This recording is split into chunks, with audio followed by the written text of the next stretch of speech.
Ranpur PGVCL કચેરી ખાતે સેવા પખવાડિયા અંતર્ગત વીજ સલામતીનો કાર્યક્રમ યોજવામાં આવ્યો। બોટાદ જિલ્લાના રાણપુર પીજીવીસીએલ કચેરી ખાતે સેવા પખવાડિયા અંતર્ગત વીજ સલામતી અંગેનો જનજાગૃતિ કાર્યક્રમ યોજાયો હતો, જેમાં રાણપુરના પીજીવીસીએલના ડેપ્યુટી એન્જિનિયર રત્ના ચૌધરી દ્વારા લાઇન સ્ટાફને પ્રતિજ્ઞા લેવડાવી અને સલામતી અંગે માહિતીગાર કર્યા હતા। વધુમાં PMSJY અંગે લોકોને માહિતીગાર કર્યા અને વધુમાં વધુ લોકો આ યોજનાનો લાભ લેવા અપીલ કરવામાં આવી। સાથોસાથ ચાલી રહેલા માં અંબાના નવલા નોરતા નિમિત્તે રાસ ગરબાનું આયોજન કરવામાં આવ્યું હતું, જેમાં રાણપુર પીજીવીસીએલના અધિકારી કર્મચારીઓએ ભક્તિમાં ભાવપૂર્વક ગરબે ઝૂમ્યા હતા।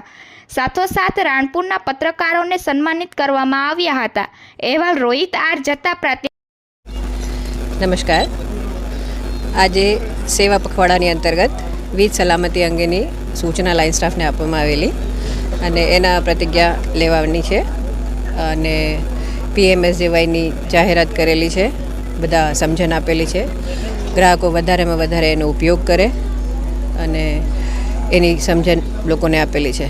છતાં બધા નવરાત્રિ અત્યારે ચાલે છે તો નવરાત્રિનું થોડું ગરબાનું આયોજન કરેલું છે, તો આપ સબ મિત્રોને નમ્ર વિનંતી કે PMSJYને ખાસ ઉપયોગ કરજો, સલામતીના ઉપયોગ કરજો અને બસ PMSJને ઉપયોગ કરજો।